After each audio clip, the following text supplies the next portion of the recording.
हाँ, कौन कौन सा गाँव है? ढिमकी गई।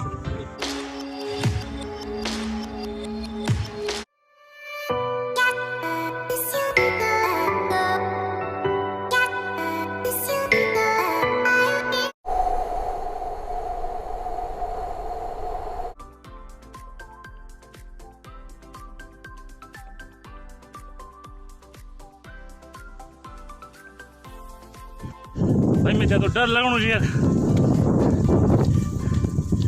बहुत ऊंचाई पे है ना, काफी डर लग रहा है।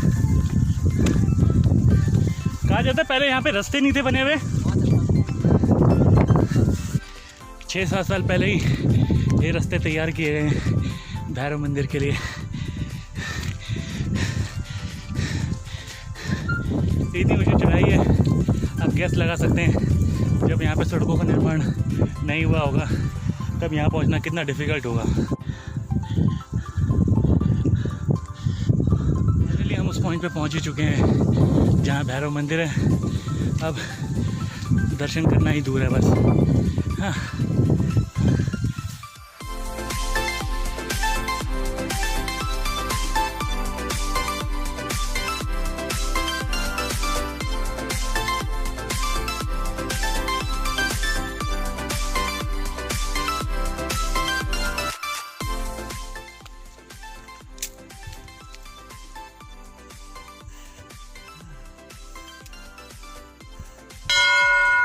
इस भैरव मंदिर की एक कहानी है। गांव में किसी ने मुझे बताई थी कि यहाँ पे पहले गोरखाओं का राज होता था और उस टाइम में वो काफ़ी ना मार काट किया करते थे यहाँ गांव में रहने वाले लोगों पे। तो फिर क्या थे, यहाँ पे भैरव बाबा रहते थे और वो क्या करते थे, जब भी कोई नेपाली जो गुरखा लोग थे यहाँ पे मार काट करने आते थे तो ऊपर से ही वो चिल्ला के लोगों को आगाह कर देते थे कि नेपाली लोग आ रहे हैं यहाँ पे मार काट करने, और इस तरह वो लोगों की जान बचाते थे। लेकिन जब गोरखाओं को पता चला इस बारे में तो वो ऊपर आए और उन्होंने भैरव जी की जीभ काट दी। और कहा जाता है उनके खून के जो अंश यहाँ पे गिरे हैं ना, वहाँ पे काले काले निशान अभी भी पड़े हुए हैं। हालांकि वो मैंने अभी तक तो नोटिस नहीं किया, लेकिन ऐसा लोगों का मानना है। इस भैरव बाबा के मंदिर में काफ़ी दूर दूर जो गांव बसे हुए हैं वहाँ से लोग आते हैं दर्शन करने के लिए, और इनकी पूजा अर्चना भी गाँव में की जाती है, जिन्हें उनकी लोकल लैंग्वेज में जागर कहा जाता है।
तो कुछ शॉट लेने के बाद भैरव मंदिर के यहाँ पे हमारी लिटरली हालत ख़राब हो गई है।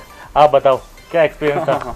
बहुत ही मज़ा आएगा। हाँ, बिल्कुल एक्साइटमेंट का माहौल था और बीच में हमने ड्रोन ऑलमोस्ट खो दिया था क्योंकि इतनी तेज़ हवा चल रही थी कि क्या बताएं।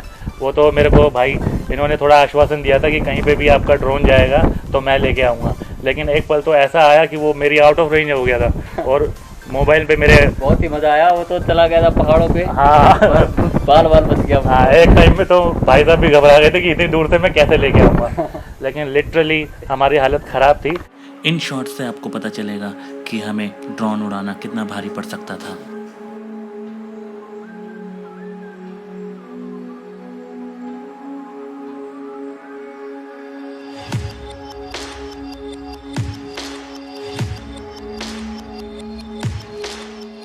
फाइनली हमने कुछ शॉट तो ले लिए।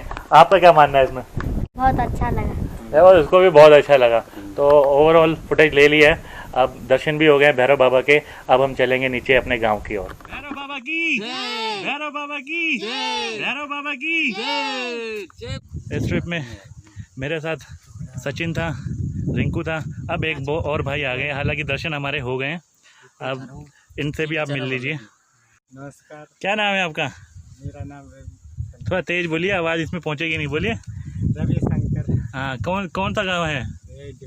डिमकी का ही। हाँ, तो ये थे हमारे साथ रविशंकर, जो कि यहाँ पे गोर चरा के ही आए हैं। फिलहाल हमसे मिलने आए थे, उन्होंने देखा कि हम लोग यहाँ पे शूट कर रहे हैं तो ये हमसे मिलने आए थे। आपसे मिलके अच्छा लगा। आते वक्त तो हालत ख़राब हो गई थी, लेकिन हाँ, ज़्यादा वक्त तो नहीं होगी क्योंकि सीधा ढलान है तो इतनी एनर्जी नहीं लगेगी। तो मेरे हिसाब से कुछ ही मिनटों में हम अपने गांव में पहुंच ही जाएंगे। क्यों? चिड़िया आती है तो बहुत सारी।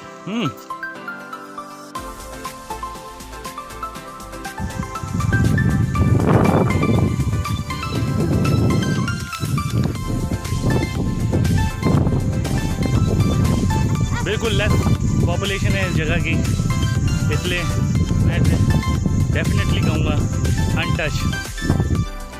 जब मैं भैरव बाबा के मंदिर की परिक्रमा कर रहा था तो मुझे मेरी माँ ने बताया था कि आपका जब भी आप परिक्रमा करो तो राइट साइड में आपके मंदिर होना चाहिए।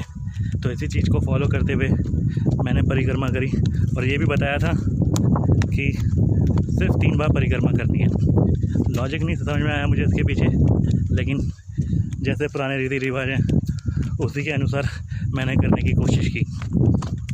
थोड़ा टाइम लगाने के बाद भी मेरे ख्याल से 2 घंटे में हम फ्री हो गए।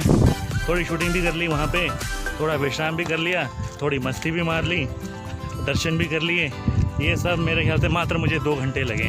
तो मुझे लगता है कि ये एक अच्छा सौदा है अगर आप बड़ी रोशनी में यहाँ पे जाते हैं एज अ टूरिस्ट, तो आराम से 2 घंटे के अंदर आप कवर कर लेंगे।